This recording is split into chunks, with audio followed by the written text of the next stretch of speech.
Hello viewers, இந்த வீடியோல நம்ம வண்டலூர் ரயில்வே ஸ்டேஷன்ல இருந்து ஜஸ்ட் 500 மீட்டர் டிஸ்டன்ஸ்லயும் வண்டலூர் டு ஒரகடம் போற வாலாஜாபாத் ரோட்ல இருந்து ஜஸ்ட் 150 மீட்டர் டிஸ்டன்ஸ்லயும் அமைஞ்சிருக்க 3 ரெசிடென்ஷியல் பிளாட்ஸோட டீடைல்ஸ் தாங்க பார்க்க போறோம்.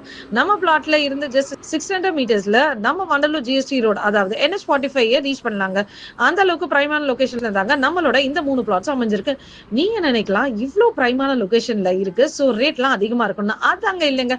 இந்த 3 பிளாட்டுமே direct owner resale flats, so ரொம்பவே கம்மியான விலையில தாங்க தராங்க. இப்ப நம்ம பார்த்துட்டு இருக்க இதுதாங்க இந்த 3 பிளாட்ஸுமே நார்த் ஃபேசிங்ல அருமையா இருக்குங்க. பிளாட்ஸோட சைஸ்னா பாத்தீங்கன்னா 1050 square feet, 1125 square feet, 1145 square feet அழகா கொடுத்துருக்காங்க. டிடிசிபி அண்ட் பட்டா டாக்குமெண்ட்ஸ் எல்லாமே பக்காவா இருக்குங்க. வண்டலூர் நகராட்சி லிமிட்ல தாங்க நம்ம பிளாட்ஸ் இருக்கு. ஸோ CMDA அப்ரூவல் ரொம்பவே ஈஸியா கிடைச்சிருங்க. நம்ம பிளாட்ஸ்ல இருந்து ஜஸ்ட் 1.5 கிலோமீட்டர்ல வண்டலூர் ஜூவை ரீச் பண்ணலாங்க. நம்ம பிளாட்டை சுத்தி நியர்பைல நிறைய schools, colleges, shops, banks, medicals, railway station, bus ஸ்டாப்னு எல்லாமே இருக்குங்க. ரொம்ப ரொம்ப சூப்பராகவே இருக்குங்க. உங்களுக்கு இந்த ப்ராப்பர்ட்டியை பார்த்தீங்கன்னா மேலும் விவரங்களுக்கு நம்ம சேனலை சப்ஸ்கிரைப் பண்ணிட்டு உடனே ஸ்கிரீன்ல தெரியுற நம்பருக்கு ஹாய் வண்டலூர் 3 பிளாட்ஸ்னு வாட்ஸ்அப் பண்ணுங்க ஆர் கால் பண்ணுங்க. Full details